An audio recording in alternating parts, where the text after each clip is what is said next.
Hi மக்கா, எல்லாரும் எப்படி இருக்கீங்க? லாஸ்ட் வீடியோல பாத்தீங்கன்னா என்னோட ஃபைனல் டிசிஷனை நான் உங்ககிட்ட ஷேர் பண்ணியிருந்தேன். அதுல பாத்தீங்கன்னா நிறைய பேர் வந்து கமெண்ட்ஸ் பண்ணியிருந்தீங்க.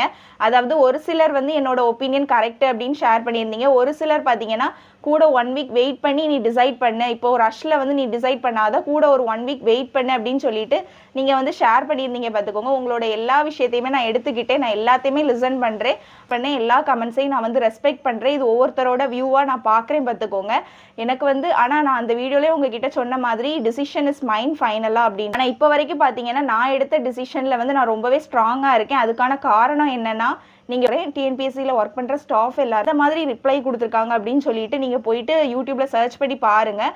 அதை பார்த்தாலே வந்து உங்களுக்கு வந்து ஒரு முடிவுக்கு வந்துடலாம். அந்த அளவுக்கு அவங்க வந்து ரிப்ளை கொடுத்துருக்காங்க.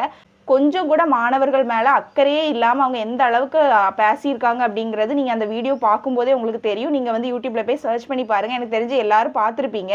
இப்போ இந்த வீடியோ பார்த்தீங்கன்னா என்னோட செல்ஃப் இன்ட்ரோடக்ஷன் கொடுக்கலாம் அப்படின்னு சொல்லிட்டு தான் நான் வீடியோ ஷூட் பண்ணவே ஆரம்பித்தேன். இங்கே பார்த்தீங்கன்னா என்னை சுற்றி என்னோட திங்ஸ் எல்லாமே இருக்குது. ஒரு எக்ஸாம்பிளுக்கு நான் காமிக்கிறேன். இங்கே பாருங்கள், எழுத்து தலைக்கீழ தான் தெரியும், ஆனால் இவர் யார் அப்படின்னு உங்களுக்கு கண்டிப்பாக தெரிஞ்சிருக்கும். Karl Marx. ஸோ என்னோட செல்ஃப் இன்ட்ரோடக்ஷன் வீடியோ கொடுக்கலாம் அப்படின்னு சொல்லிட்டு தான் என்னை பற்றி உள்ள விஷயங்கள்லாம் நான் எடுத்து கொண்டு வந்தேன். பார்த்துக்கோங்க, பேசலாம் அப்படின்னு சொல்லிட்டு. ஆனால் இந்த வீடியோவில் நான் உங்ககிட்ட பேச போகிற விஷயமே வேற. பார்த்துக்கோங்க, என்னோட செல்ஃப் இன்ட்ரோடக்ஷன் வீடியோ நான் நெக்ஸ்ட்டு வந்து கண்டிப்பாக போடுறேன். ஆனால் நான் இப்போ அதை ஷூட் பண்ணலை. அதுக்கு காரணமே யார் அப்படின்னு நான் உங்களுக்கு கண்டிப்பாக ஷேர் பண்ணியே. பார்த்துக்கோங்க, கொந்தளிக்குது அந்த வீடியோ பார்த்த உடனே. எனக்கு பேசியே ஆகணும் அதை பற்றி அப்படின்னு எனக்கு தோணுனனால மட்டும்தான் என் செல்ஃப் இன்ட்ரோடக்ஷன் வீடியோ கூட வேண்டாம் அப்படின்னு சொல்லிட்டு நான் இதை பற்றி பேச போகிறேன். ஷேர் பண்ணுறதுக்கு முன்னாடி ஒரு இன்ஃபர்மேஷன் நான் உங்ககிட்ட ஷேர் பண்ணுறேன். பார்த்துக்கோங்க, வரப்போகிற 20ஆம் தேதி பார்த்தீங்கன்னா மதுரையில் வச்சு டிஎன்பிஎஸ்சி மாணவர்கள் சார்பாக வந்து ரிக்வெஸ்ட் வைக்கிறாங்க. டிஎன்பிஎஸ்சிக்கு ஒரு போராட்டம் மாதிரி கண்டக்ட் பண்ணுறாங்க. விருப்பம் உள்ளவங்க கண்டிப்பாக அதில் ஜாயின் பண்ணுங்க. அதாவது மதுரையை சுற்றி இருக்கிறீங்க அப்படின்னா கண்டிப்பாக நீங்கள் முடிஞ்ச அளவுக்கு ஜாயின் பண்ணுங்க. நம்மளோட மாணவர்கள் சார்பாக வந்து இவ்வளோ பெரிய இனிஷியேட்டிவ் எடுக்கிறதே வந்து பெரிய விஷயம். பார்த்துக்கோங்க, அவங்க வந்து நடத்துகிறாங்க. கண்டிப்பாக ஜாயின் பண்ணுங்க. அதை பற்றின டீட்டெயில்ஸ் வந்து நம்ம கமெண்ட் செக்ஷனில் நான் வந்து பின் பண்ணி வைக்கிறேன். விருப்பம் உள்ளவங்க கண்டிப்பாக ஜாயின் பண்ண. நான் வீட்டில் பெர்மிஷன் கேட்டேன். பார்த்துக்கோங்க, எங்கள் அப்பா வந்து தம்பி வந்தால் கூட்டிகிட்டு போ அப்படின்னு சொன்னாங்க. ஏன்னா எங்கள் அப்பாவால் வர முடியாது.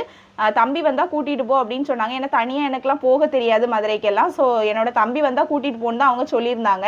ஆனால் என் தம்பி வந்து இப்போ ஊரில் இல்லை. பார்த்துக்கோங்க, அவன் ஆந்திராவில் இருக்கான். ஒரு விஷயமாட்டு அவன் ஆந்திரா போயிருக்கான். ஸோ என்னால் வந்து வர முடியாது கண்டிப்பாக. ஆனால் என்னோட சப்போர்ட்டை வந்து வீடியோ மூலமாக நான் உங்களுக்கு வந்து கொடுத்துட்டு தான் இருப்பேன். ஸோ யூடியூப்பில் பார்த்தீங்கன்னா ஒரு பெரிய சேனல், அதாவது எப்படி சொல்கிறதுக்கு, டிஎன்பிஎஸ்சி ஸ்டூடெண்ட்ஸ்க்காகவே ரன் ஆகிற ஒரு சேனல் மாதிரி ஒன்று நடத்திட்டு வராங்க. அவங்க வந்து ஒரு விஷயம் இப்போ கொஞ்ச நேரத்துக்கு முன்னாடி ஒரு விஷயம் வந்து ஷேர் பண்ணியிருந்தாங்க. அதை நான் பார்த்துட்டு, அதாவது அவங்க கமெண்ட் செக்ஷனை நீங்கள் போய் பார்த்தாலே தெரியும், நிறைய பேர் அவங்க கிட்ட நிறைய நியாயமான கேள்விகள் வச்சுருக்காங்க. நானுமே அவங்களோட கமெண்ட் செக்ஷனில் வந்து என் தரப்பு கேள்வியை வச்சுட்டு தான் இப்போ நான் வீடியோவே ஷூட் பண்ணுறேன். பார்த்துக்கோங்க, நானுமே அவங்க கமெண்ட் செக்ஷனில் போய் கேள்வி கேட்டுட்டு தான் வீடியோவே ஷூட் பண்ணிட்டு இருக்கேன்.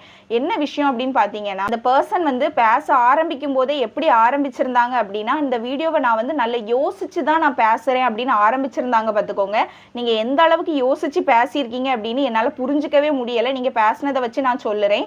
அவங்க அதில் என்ன சொல்லியிருந்தாங்க அப்படின்னா, இன்னும் ஏன் நீங்கள் இந்த குரூப் 4 விஷயத்திலேயே வந்து ஸ்ட்ரக் ஆகி நிற்கிறீங்க, இன்னும் ஏன் நீங்கள் மூவ் ஆன் ஆக மாட்டேங்கிறீங்க, அதாவது குரூப் 2 வந்து நோட்டிஃபிகேஷன் விட்டாச்சு, நீங்கள் ஏன் இன்னும் அதுக்கெல்லாம் ஸ்டார்ட் பண்ணாமல் இன்னுமே குரூப் 4லேயே வந்து சிக்கிட்டு இருக்கீங்க, இந்த இஷ்யூவை பற்றியே ஏன் வந்து பேசிகிட்டு இருக்கீங்கிற மாதிரி அவர் ஒரு கேள்வி, அந்த பர்சன் வந்து ஒரு கேள்வி வச்சுருந்தாங்க.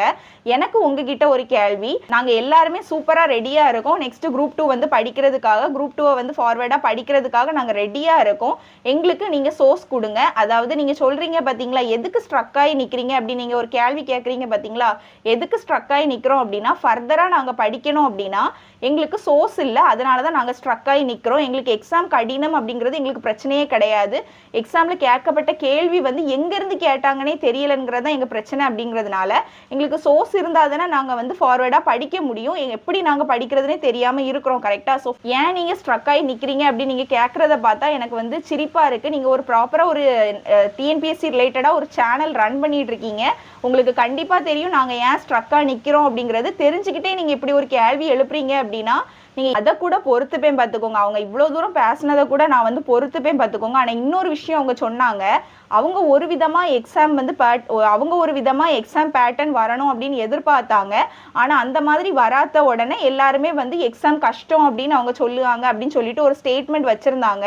என்ன மாதிரி மைண்ட் செட்டில் நீங்கள் இப்படி ஒரு ஸ்டேட்மெண்ட்டை வந்து ஓப்பனாக வச்சிங்க அப்படின்னு என்னால் புரிஞ்சிக்கவே முடியலை. பார்த்துக்கோங்க, கொஞ்சமாவது யோசிச்சு பேசுங்க. நாங்க வந்து எவ்வளவோ எக்ஸாம் எழுதியிருக்கோம் கரெக்ட்டா. இவ்வளோ வருஷமா வந்து என்ன கூட விடுங்க. இந்த யூடியூப் சேனல்ல என்னோட வீடியோ பார்க்குறவங்களோட என்னோட கமெண்ட் செக்ஷன்ல நீங்க போய் பாருங்க. 10 வருஷம் படிக்கிறேன், 7 வருஷம் படிக்கிறேன்லாம் சொல்றாங்க. அப்ப கண்டிப்பா அவங்க வந்து எவ்வளவோ எக்ஸாம் அட்டெண்ட் பண்ணியிருப்பாங்க. எவ்வளவோ எக்ஸாம்ல வந்து ஃபெயிலியரை பார்த்துருப்பாங்க. ஒரு வாட்டி கூட வாய்ஸ் ரைஸ் பண்ணாதவங்க ஏன் இப்போ வந்து குரல் கொடுத்துட்டு இருக்காங்க? அதை கொஞ்சமாவது யோசிச்சு நீங்க பேச வேண்டாம். யாருமே வந்து எக்ஸாம் பேட்டர்ன் அப்படிங்கிறது இப்படி இருக்கணும் அப்படி இருக்கணும்னு யூகிச்சு வந்திருக்க மாட்டாங்கன்னு நான் பிலீவ் பண்றேன். ஏன் தெரியுமா? எல்லாருமே வந்து இதுதான் ஃபர்ஸ்ட் அட்டெம்ப்ட் கிடையாது. நிறைய பேர் வந்து 10 வருஷமா எக்ஸாம் எழுதியிருக்காங்க, 7 வருஷமா எக்ஸாம் எழுதியிருக்காங்க. அப்படிங்கிறப்போ ஒவ்வொரு வாட்டியும் அவங்க வந்து ஃபெயிலியரை பார்த்து தான் வந்திருப்பாங்களே தவிர நெக்ஸ்ட் என்ன நடந்தாலும் பார்த்துக்கலாம் அப்படிங்கிற ஒரு மைண்ட் செட்டில் தான் எக்ஸாம் எழுத வந்திருப்பாங்களே தவிர நான் ஒரு எக்ஸாம் இப்படி தான் இருக்கணும்னு எதிர்பார்க்குறேன், இப்படி தான் எக்ஸாம் வரணும்னு அவங்க எதிர்பார்த்து வந்திருக்க சான்ஸே கிடையாது. ஏன்னா அவங்க நிறைய ஃபெயிலியர்ஸ் பார்த்து தான் வந்திருக்காங்க. அதை நீங்கள் புரிஞ்சுக்கணும். நெக்ஸ்ட் என்னன்னு பார்த்தீங்கன்னா, ஒரு எக்ஸாம் பேட்டர்ன் அவங்க எதிர்பார்த்து அதுபடி வராத உடனே எக்ஸாம் கஷ்டம் அப்படின்னு வந்து அவங்க சொல்கிறதா நீங்கள் சொல்கிறது எப்படி இருக்குது அப்படின்னா, ஸ்டூடெண்ட்ஸ் மேலே நீங்கள் பிளேம் வைக்கிற மாதிரி இருக்குது. நீங்கள் யோசிச்சு நீங்கள் பேசியிருக்கணும், ஆனால் நீங்கள் யோசிச்சு பேசுங்க அப்படின்னு சொல்லிட்டு யோசிக்காமல் பேசிட்டீங்கன்னு எனக்கு தோணுது. என்னோட வீடியோவில் எல்லாத்துலேயுமே நான் சொல்லியிருப்பேன். இப்போ அகைன் நான் ரிப்பீட் பண்ணுறேன், உங்களுக்காக நான் ரிப்பீட் பண்ணுறேன். இதை நல்லா கவனிச்சுக்கோங்க. இங்கே யாருமே வந்து கொஸ்டின் பேப்பர் கஷ்டம் அப்படின்னு சொல்லிட்டு யாருமே இங்கே வாய்ஸ் ரைஸ் பண்ணலை. அதுதான் விஷயமே. இங்கே எல்லாருக்குமே வந்து கொஸ்டின் எங்கேருந்து எடுத்தாங்க அப்படிங்கிறது தான் பிரச்சனையாகவே இருக்குது. எக்ஸாம் பேட்டர்ன் எப்படி வந்திருந்தாலும் எங்களுக்கு பிரச்சனையே கிடையாது. எக்ஸாமில் கேட்கப்பட்ட கேள்வி எங்கேருந்து வந்திருக்கு அப்படிங்கிறது தான் எங்களோட பெரிய பிரச்சனையாக இருக்குது. ஸோ உங்கள் ஸ்டைல்லே நான் சொல்லியிருக்கேன், உங்களுக்கு புரிஞ்சிருக்கும் அப்படின்னு நான் நினைக்கிறேன். அவங்க பேசியிருக்கிறத பார்க்குறதுக்கு எனக்கு எப்படி இருந்துச்சு அப்படின்னா, ஸ்டூடெண்ட்ஸ் ஆல்ரெடி வந்து நம்ம வந்து மென்டலாக டிஸ்டர்ப் ஆகி இருக்கோம் பார்த்துக்கோங்க. ஆல்ரெடி நம்ம ரொம்ப ஒரு டிப்ரெஸ்டு ஸ்டேஜில் இருக்கோம். நெக்ஸ்ட் என்னன்னு தெரியாத ஒரு கட்டத்தில் நம்ம வந்து இருந்துட்டு இருக்கோம். இந்த நேரம் வந்து உன் மேலே தான் தப்பு அப்படின்ட்டு ஒருத்தர் வந்து நம்மளை குத்தி குத்தி காட்டினா எப்படி இருக்கும்? அந்த மாதிரி தான் இருந்துச்சு அவங்க சொன்ன ஒரு பதில். அவங்க சொன்ன வீடியோ வந்து எனக்கு அப்படி தான் ஃபீல் ஆச்சு பார்த்துக்கோங்க. ஆல்ரெடி நம்ம வந்து இங்கே இப்படி வந்து கொஸ்டின் கேட்டுட்டாங்க, நம்ம வந்து இப்படி நல்லா பண்ண முடியாமல் ஆயிடுச்சே, நல்லா ப்ரிப்பேர் பண்ணியும் நல்லா பண்ண முடியாமல் ஆயிடுச்சே அப்படின்னு ஆல்ரெடி நம்ம வந்து வேதனையில் இருக்கோம்.